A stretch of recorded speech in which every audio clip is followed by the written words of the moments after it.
Spread love, man. It is a summation of more than 20 years of research on one subject, and that is, why do some people do so well in life, while so many more do not?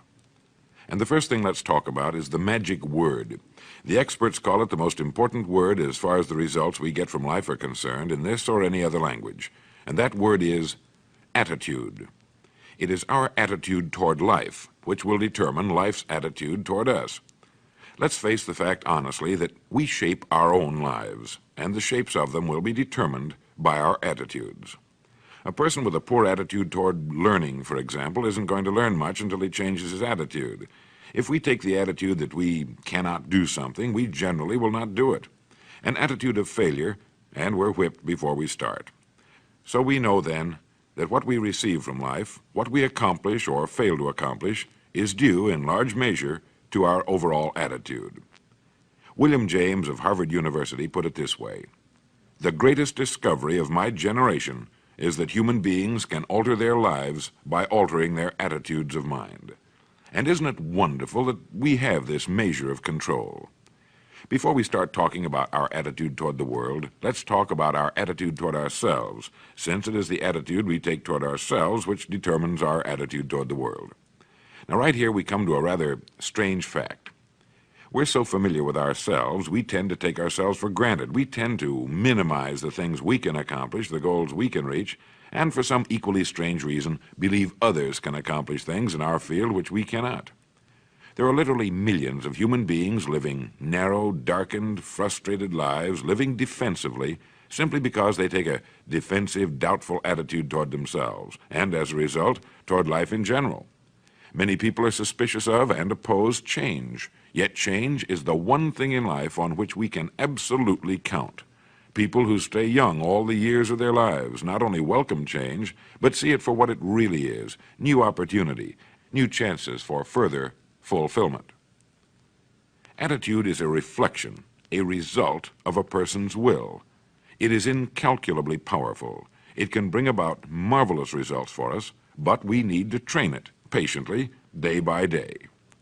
Now let's talk about the attitudes of people who are successful, the top 5% of the people who go sailing through life from one success to another and who, even when they fail at something, shrug it off and head right out again. No matter who the person is or what he does, men and women in sales, business executives, people in all the professions, wives and mothers, students, top people in the armed forces, public servants, men and women in the service of religion, working men and women in all fields of endeavor, wherever you find a person doing an outstanding job and getting outstanding results, you will find a person with the right kind of attitude. These people take the attitude toward themselves that they can accomplish what they set out to accomplish, that there's no good reason on earth why they can't be competent, successful. They have a healthy attitude toward themselves and, as a result, toward life and the things they want to accomplish.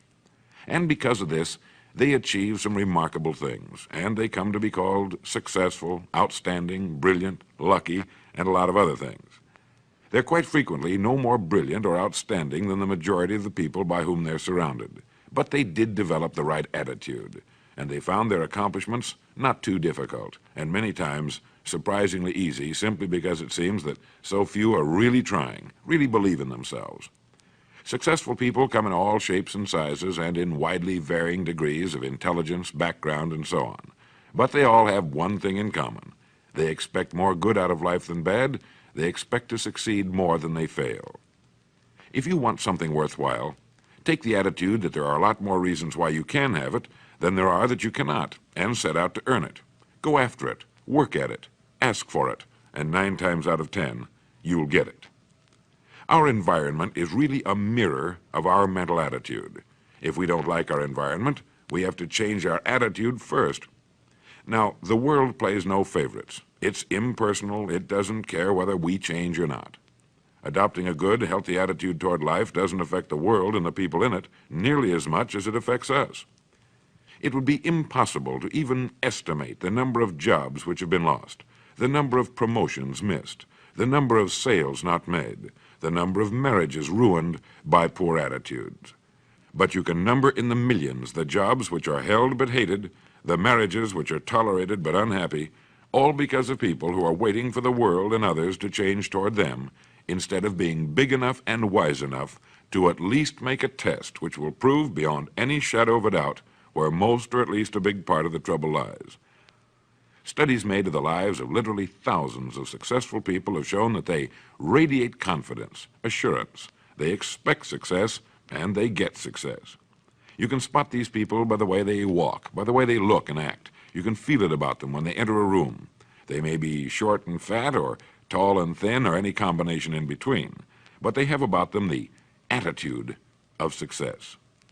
In the record Greener Pastures, I'll get into this next statement, but right now I want you to realize, if you don't already, that in 5 years or less, you can get right to the top of the work you're now doing. I know this, but the important question here is, do you know this? The minute you do know it, you'll have this right attitude I'm talking about. The easiest and most effective means of forming a good attitude habit is to begin to act as though you have a good, positive, expectant attitude toward life. That's right. Begin right now to walk, act, and look as though you belong to this group. If you're already in the top 5%, you'll know what I mean. If you've never tried it, you'll be amazed at what happens. Actions trigger feelings, just as feelings trigger actions. Now, let me tell you of a little test you can make which will prove beyond any shadow of a doubt that a good attitude can change a person's life as dramatically as walking from a darkened room into the bright, clear light of day. Not long ago, I read a line which went, "Life is dull only to dull people." This is true, but it also could have read, "Life is interesting only to interesting people," or "Life is successful only to successful people." Now, what I'm trying to say is that you must first become, mentally, from an attitude standpoint, that which you wish to achieve. A famous restaurateur was being interviewed by a reporter who asked, "When did you become successful?" He replied, "I was successful when I was sleeping on park benches, because I knew what I wanted to do and that I would do it." In short, his attitude had been one of success, of expecting success, long before the material, the tangible rewards of success had been earned. We'll get into this particular phase of Lead the Field in record number 3, A Worthy Destination. But for now, remember that a person must act, look, and because of these things, feel successful before the success he seeks can come. Chances are you know people who seem to be what others call lucky. All kinds of good and wonderful things seem to happen to them, and they give the impression of happily sailing through life, having a wonderful time, and getting more accomplished in a year than most people do in 5. This has been figured out fairly scientifically, and if anyone will conscientiously go about the test I'm going to recommend, and stay with it every day for the next 30 days without fail, that person can join this small, happy, and extremely productive group of people. He'll find himself becoming lucky, as they say, and most of his problems will pretty well take care of themselves. Of this you can be sure. The results will be nothing short of amazing. Now, it makes no difference how good a person's attitude has been in the past. Anything can be improved upon, and it's the small refinements upon something already good that makes it great. So here's the test. For the next 30 days, act toward the world, everything and everyone with whom you come in contact, with the attitude which represents the kind of results you want to achieve. That is, if the result you want is more success in what you're doing, act as though you are already in possession of the success you seek. If you want others to treat you with admiration and respect, treat others with admiration and respect first. Have you ever stopped to think of this? Every human being on earth is the most important human being on earth as far as he or she is concerned. You may never get anyone to admit it, but it's a fact. So for the next 30 days, treat every person with whom you come in contact as the most important person on earth, remembering as you do so that as far as that person is concerned, he is. Now, the reason I say treat everyone in this fashion is mainly because this is the way human beings ought to treat each other, and because it will help you form a habit that will bring you amazing and delightful results for the rest of your life. Have you ever noticed that the higher you go in any organization of value, the nicer the people seem to become? You see, the bigger the person, the easier it is to talk to him, to get along with him, to do business with him. Do you know why? It's because he's got a good attitude, and people with the best attitudes just naturally gravitate toward the top. So for 30 days, act toward others and the world at large in exactly the same manner you want the world and others to act toward you. Treat your wife or husband as the person he or she really is, the most important person in your life, and the same with the children. Carry out into the world each morning for 30 days the kind of attitude you would have if you were the most successful human being on earth. And notice how it quickly develops into an habitual attitude. When a person does this, he should realize he has already placed himself on the road to what he seeks. He is right now in the top 5% of the people in this or any other country. He has prepared the ground and planted the seed. He has made of himself a magnet, an embodiment of that which he seeks. Before metal can be cast into a desired shape, the mold, the expectant receptacle, must first be fashioned. Before a building can be erected, the excavation must be made and the foundation laid. And before a person can achieve the kind of life he wants, he must become that kind of individual. He must think, act, talk, walk, and conduct himself in all of his affairs as would the person he wishes to become. He is then actually that person, and the things that person would have and do will naturally come to him. Almost immediately, a change will be noticed. Irritations that used to frustrate and annoy disappear. When some less informed individual gives you a bad time, stay on the track. When someone cuts in front of you with his car or acts in any other manner that shows his ignorance and lack of courtesy, don't permit yourself to drop to his level.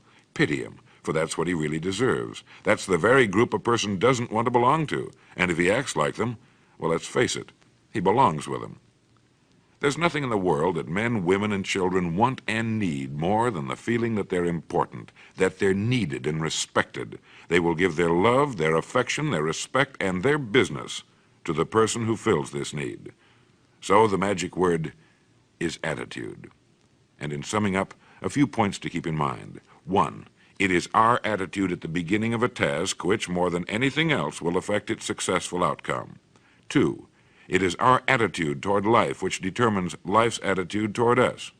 3, we are interdependent. It is impossible to succeed without others, and it is our attitude toward others which will determine their attitude toward us. 4, before a person can achieve the kind of life he wants, he must become that kind of individual. He must think, act, talk, walk, and conduct himself in all of his affairs as would the person he wishes to become. 5, the higher you go in any organization of value, the better will be the attitude you'll find. 6, your mind can hold only one thought at a time, and since there's nothing at all to be gained by being negative, be positive. 7, the deepest craving of human beings is to be needed, to feel important, to be appreciated. Give it to them, and they'll return it to you. 8, look for the best in new ideas. As someone said, I've never met a person I couldn't learn something from. 9, don't waste valuable time broadcasting personal problems. It probably won't help you. It cannot help others. 10, don't talk about your health unless it's good. 11, radiate the attitude of well-being, of confidence, of a person who knows where he's going. This will inspire those around you, and you'll find good things will begin happening to you. And 12, lastly, for the next 30 days, treat everyone with whom you come in contact as the most important person on earth. If you'll do this for 30 days, you'll do it for the rest of your life.